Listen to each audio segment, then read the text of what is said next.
प्रणाम सुंदर सार जी एवं समस्त भक्तजन को सादर प्रणाम। सज्जन व्यक्ति को सादर प्रणाम। श्री रामचरित मानस में गोस्वामी तुलसीदास जी एक चौपाई में कहते हैं, ऐसे ब्राह्मण न पूजियो जो होवे गुणहीन, चरण पूजो चंडाल के जो होवे गुण प्रवीण। गोस्वामी तुलसीदास जी कहते हैं कि ऐसे ब्राह्मण की पूजा आप न करें जो गुणहीन हो। गुणहीन ब्राह्मण की जो व्यक्ति प्रणाम करता है, पूजा करता है, वो खुद पाप के भागी होता है। अगर आपके नजर में कोई ब्राह्मण गुणहीन हो, अधर्म करे, उसको आप प्रणाम न करें। ये मैं नहीं कह रहा हूँ, गोस्वामी तुलसीदास जी अपने चौपाई में कह रहे हैं। इससे अच्छा है कि आप चंडाल की पूजा कर लें, क्योंकि अगर चंडाल के अंदर अगर गुण है तो आप चंडाल की पूजा कर सकते हैं, आप उसको प्रणाम कर सकते हैं। अगर जाति का अगर ब्राह्मण है और गुणहीन है तो उसकी प्रणाम आप नहीं कर सकते।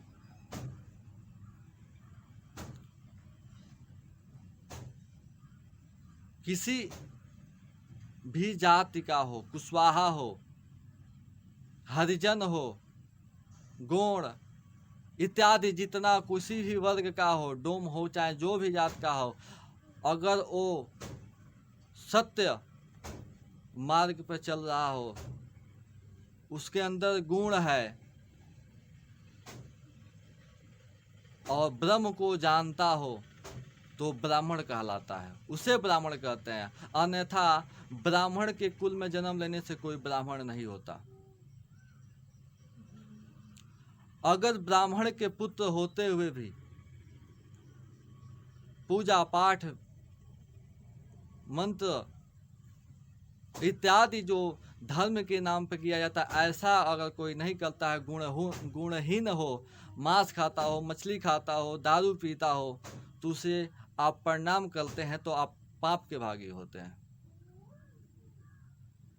क्योंकि श्री रामचंद्र जी ने गुण की पूजा किए थे, किसी जाति का पूजा नहीं किए।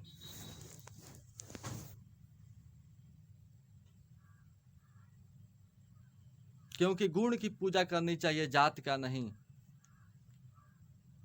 अपनी कमियों को छुपाने के लिए कह देते हैं कि ब्राह्मण का 9 गुण भी नाश है, नहीं गुण है फिर भी ब्राह्मण पूजनीय है। बात गलत है। अब पूछे कैसी बात है, तो कहने के लिए कह देते हैं इस बात शास्त्र में लिखा गया है।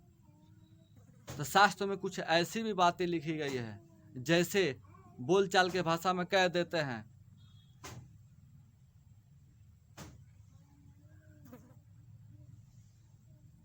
लहसुन प्याज अदरक राम लक्ष्मण दशरथ। अब पूछा जाता है कहाँ लिखा गया है, तो कहते हैं कि श्री रामचरितमानस में लिखा गया है, लेकिन इसका कहीं वर्णन नहीं है। ऐसे तो बोलचाल के भाषा में कहीं भी बना देते हैं। बहुत से गांव में ऐसे विद्वान आदमी हैं जो ऐसा वाक्य बना देते हैं कि लहसुन प्याज अदरक राम लक्ष्मण दशरथ। ऐसे ही ये लोग कह देते हैं कि ब्राह्मण का 9 गुण भी लॉस हो तो फिर भी पूजनीय है। ये बात सत्य नहीं है, क्योंकि गुण की पूजा की जाती है, जात की नहीं।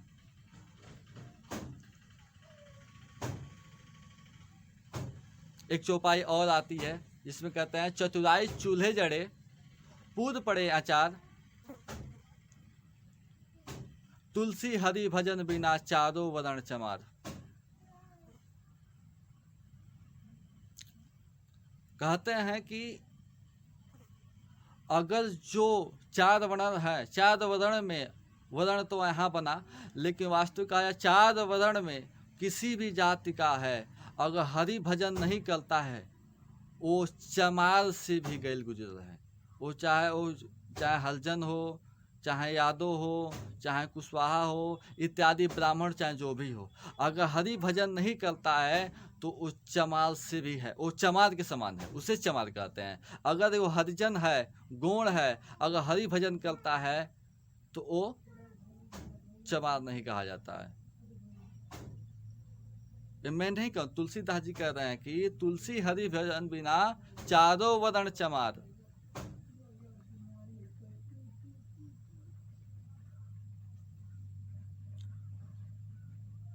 तो आपके ऊपर है।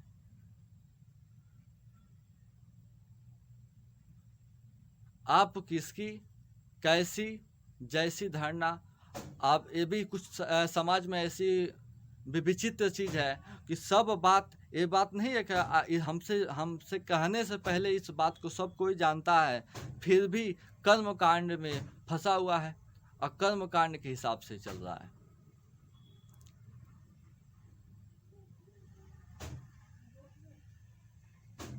अगले अगले वीडियो में हम बताएंगे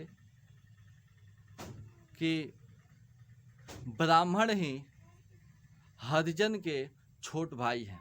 ऐसा बात शास्त्रों में उल्लेख है।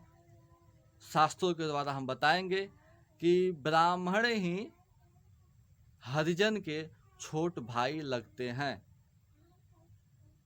तो इसी के साथ मैं फिर से प्रणाम करता हूँ। अगर मेरी बातों से किसी को आघात लगा हो उसके लिए मैं क्षमा मांगता हूँ और मैं क्षमा प्रार्थी हूँ। प्रेम से बोले श्री कृष्ण कन्हैया लाल की जय।